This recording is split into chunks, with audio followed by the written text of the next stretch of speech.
ओम जटिने दंडीने नित्यं लंबोदर शरीरिणे कमंडलु निशंगाय तस्मै ब्रह्मात्मने नमः। नमः किरणचंद्राय कैशरानंद स्वामिने सद्गुरोरवताराय दरवेशाय नमो नमः। दरवेश दरबार द्वितीय खंड पूर्वपाठेर परवर्ती अंश। সাধন রাজ্যে চলতে চলতেই সাধকের দৈহিক নানা রকম পরিবর্তন হতে থাকে, আবার দেহ নিতান্ত সংবেদনশীল হয়ে ওঠে। দৈহিক পরিবর্তন কী ধরনের ঘটে তা গোসাইজির ব্যাপারেই অনেকটা জানা যায়। নবকুমার বিশ্বাস মশাই শ্রী শ্রী বিজয় কথামৃতে লিখেছেন যে তিনি গোসাইজির মুখেই জানতে পারেন যে 1301 সালে কম্বুলিটোলার বাসায় থাকতে খ্যাপা চাঁদের সাহায্যে গোসাইয়ের কায়কল্প অর্থাৎ নবকলেবর করা হয়েছিল। দরবেশজি বলেছেন যে গোসাইজির দেহে শেষ পর্যন্ত লিঙ্গের অস্তিত্বই ছিল না, যোনিবৎ একটি চিহ্ন ছিল মাত্র। যোগ সাধনার এগুলি অবশ্যম্ভাবী দৈহিক পরিবর্তন। দেহের সংবেদনশীলতার উদাহরণ হিসেবে বৈষ্ণব শাস্ত্রকারদের কথিত অষ্টসাত্ত্বিক ভাবের প্রকাশের কথা বলতে হয়। ভগবত প্রসঙ্গে অশ্রু, কম্প, পুলকাদি যে দৈহিক বিকার ঘটে তা গোসাইজির দেহে কিভাবে প্রায় সর্বদা প্রকাশ পেত গোসাইয়ের জীবনীকারেরা সে বিষয়ে বিস্তারিত বর্ণনা করেছেন। চরিতার্থ সাধক গোসাইমগ্ন ভক্ত দরবেশজির জীবনে এই দৈহিক বিবর্তনের যে সাক্ষ্য পাওয়া যায় তা আলোচনার অপেক্ষা রাখে। এগুলিকে ঠিক যোগৈশ্বর্যের পর্যায়ে ফেলা যায় না, যোগের দৈহিক অভিব্যক্তি বলতে হয়। দরবেশজিরও নবকলেবর হয়েছিল, দেহের অণু পরমাণু পরিবর্তিত হয়ে গিয়েছিল। তার শিষ্য বরদাদেব দরবেশজিকে প্রশ্ন করেছিলেন যে রামকৃষ্ণ পরমহংসদেব বলেছিলেন যে দেহে যোষিত সঙ্গ হয়েছে সেই দেহে মোক্ষ লাভ হয় না, অথচ দরবেশজি বলছেন যে স্ত্রী সংসর্গ হয়েছে এমন দেহেও মোক্ষ হয়, যেমন গোসাইজি, রাম, বুদ্ধ, শ্রীচৈতন্য প্রভৃতি। এই পরস্পর বিরোধী উক্তির মীমাংসা না হলে তাঁর যে দরবেশজি, গোসাইজি প্রভৃতি সকলের সম্বন্ধেই সংশয় থেকে যাবে। বড়দা সে কথাও জানালেন। দরবেশজি বললেন যে তপস্যা দ্বারা দেহের অণু পরমাণু পরিবর্তিত হয়ে আর পুরনো স্ত্রী সংসর্গ করা দেহই থাকে না। কাজেই পরমহংসদেবের উক্তির মধ্যে কোনো অসত্য নেই। দরবেশজির এই স্বীকৃতিতেই তাঁর অনুরূপ দৈহিক পরিবর্তন যে ঘটেছিল তা স্পষ্ট জানা যায়। এ জাতীয় পরিবর্তনকে যোগ বিভূতি বলা যায় না, এ হল সাধন মার্গের অবশ্যম্ভাবী ঘটনা।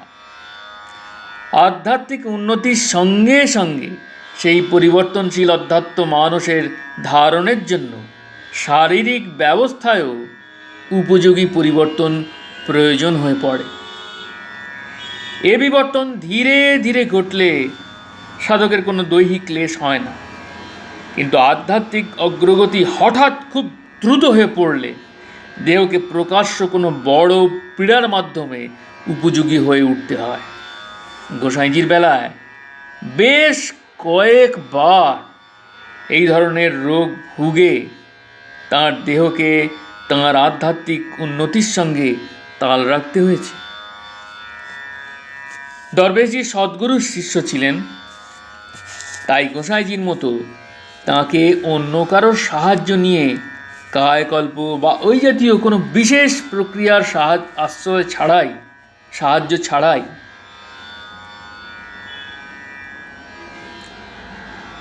দেহের অণু পরমাণু পরিবর্তন করা সম্ভব হয়েছিল।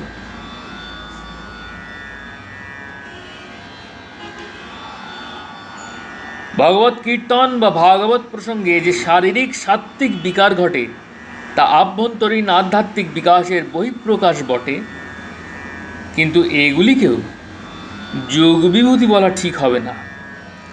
অন্তত সদ্গুরু সাধনের অনেক প্রাথমিক সাধকের মধ্যেও এইসব অশ্রু, কম্প, পুলক ইত্যাদির আবির্ভাব হামেশা দেখা যায়। সদ্গুরু দরবেশজির সাধক জীবনের অবস্থা এ ব্যাপারে কীরকম ছিল তা নির্দিষ্টভাবে জানা যায় না, কিন্তু সাধন দিতে শুরু করার পরও প্রথম দিকে তিনি যে ভাবের বহিঃপ্রকাশকে সর্বদা আয়ত্তে রাখতে পারতেন না সে বিষয়ে সন্দেহ নেই, কিন্তু পরিণত জীবনে তিনি প্রায়শই ভাবের উচ্ছ্বাসকে বাগ মানিয়ে রাখতেন। তাঁর দেহে ওর বহিঃপ্রকাশকে ঘটতে দিতেন না। এই কথা মনে করারও কারণ আছে যে তাঁর আধ্যাত্মিক সংবেদনশীলতা শরীরের মাধ্যমে প্রকাশিত হয়ে না পড়ে এ বিষয়ে তিনি যথেষ্ট সাবধান হয়ে চলতেন। প্রত্যক্ষদর্শীর বিবরণ বলতে গেলে সদানন্দ মিত্র তাঁর শ্রী শ্রী দরবেশজি প্রসঙ্গ বইয়ে 1328 সালে শরীফাবাদ আশ্রমে দরবেশজির অপূর্ব ভাববিভোর নৃত্যের যে উল্লেখ করেছেন তার কথাই প্রথম মনে আসে।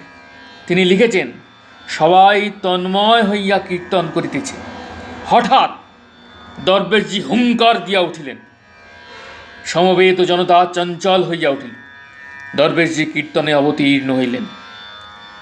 তাহার পর আরম্ভ হইল তাহার অপূর্ব নৃত্য। কখনো মাথার কেশরাজি সরল রেখার মতো ঊর্ধ্বে উত্থিত, কখনো বা হাতের মাংসপেশিগুলি স্থানচ্যুত হইয়া সবেগে সম্মুখের দিকে আগাইয়া আসিতে লাগিল। দরবেশজি নৃত্যরত অবস্থায় উহাকে আবার হাত দিয়া স্বস্থানে সন্নিবেশিত করিতে লাগিলেন। কখনো শ্রীকৃষ্ণের ন্যায় বংশী ধরার ভঙ্গিতে, কখনো বা ধনুকধারী রামের ন্যায়, আবার কখনো ত্রিশূলধারী শিবের ন্যায় তিনি নাচিতে লাগিলেন। আরও এক অপূর্ব ব্যাপার পরিলক্ষিত হইতে লাগিল। নৃত্যরত অবস্থায় তিনি যাহাকেই স্পর্শ করিতেছিলেন তিনিও ভাবাবেগে নাচিতে লাগিলেন। দরবেশজির পরিণত জীবনে তিনি কীর্তনে কোনো কোনো সময় নৃত্য করতেন বটে, কিন্তু নৃত্যের, বেসামাল নৃত্যের এমন বিচিত্র ও বিলম্বিত প্রকাশের কথা তাঁর আর কোনো শিষ্যের মৌখিক বা লিখিত বর্ণনায় পাওয়া যায় না। কাশীর আশ্রমের বাৎসরিক উৎসবে দরবেশজির নৃত্যকালে তাঁর দেহের মাংসপেশির স্থানচ্যুতির ঘটনার উল্লেখ মঙ্গলচাঁদ দাস করেছেন, কিন্তু তিনি এই কথাও বলেছেন যে দেহের ওই ভাববিকারে যেন অপ্রস্তুত বোধ করে দরবেশজি হাতের আঙুল মুখে পুরে উদ্বেলিত ভাবাবেগ শান্ত করবার চেষ্টা করেছিলেন। সাধারণত ভাবের বহিঃপ্রকাশকে সংবরণ করতে এমন অভ্যস্ত ছিলেন তিনি যে তাঁকে আত্মবিস্মৃত আচরণ করতে দেখা সহজে কারোর ভাগ্যে ঘটত না। ঢাকার ফুলবেড়িয়ায় ময়ূরমুকুট বাবার শিষ্য জ্ঞান সাহার বাড়িতে দোল পূর্ণিমায় যেবার মহামহোৎসব অনুষ্ঠিত হয়েছিল, সেবারে সেখানে গোসাইজির শিষ্যদের মধ্যে 92 জন উপস্থিত ছিলেন। এই উৎসবে উপস্থিত দরবেশজি জলে ঢেউ দিও না সখী আমি কালো রূপ নিরখী এই কীর্তনের পদ শুনে পুরোপুরি ভাবাবিষ্ট হয়ে সারা রাত মাথায় ঘোমটা টেনে নেচেছিলেন। এ সংবাদ দরবেশজি কথা প্রসঙ্গে বলেছিলেন। দরবেশজি মরদেহে শেষবারের মতো নৃত্য করেন 1352 সালের পৌষ মাসে গয়া আকাশগঙ্গা উৎসব উপলক্ষে। পাহাড়ের উৎসবের আগের দিন বিকেলে গয়ার দুর্গাবাড়িতে কাশীর গণেশ দাস কীর্তনিয়া মানপালা গাইলেন। পদাবলী কীর্তনের সমাপ্তির পর নাম সংকীর্তন আরম্ভ হতেই দরবেশজি হঠাৎ দাঁড়িয়ে উঠে বেশ কিছুক্ষণ নৃত্য করেছিলেন। এ বিষয়ে তাঁর ডায়েরিতে তিনি লিখেছিলেন, এমন গান গণেশের মুখেও আর কখনো শুনিনি। গণেশ সমস্ত মন প্রাণ দিয়ে গিয়েছে। নৃত্য করলাম, মধু মধু মধু।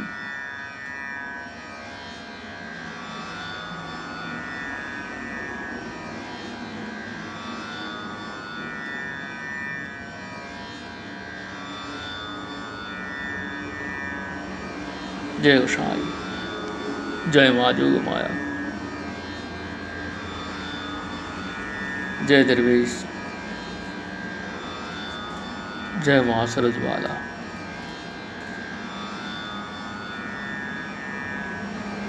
जय अशमानंद जी महाराज,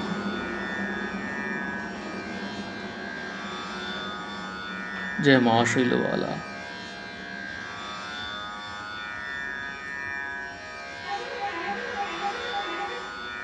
जय श्री गुरु जी महाराज जी की जय। जय माँ, प्रणाम।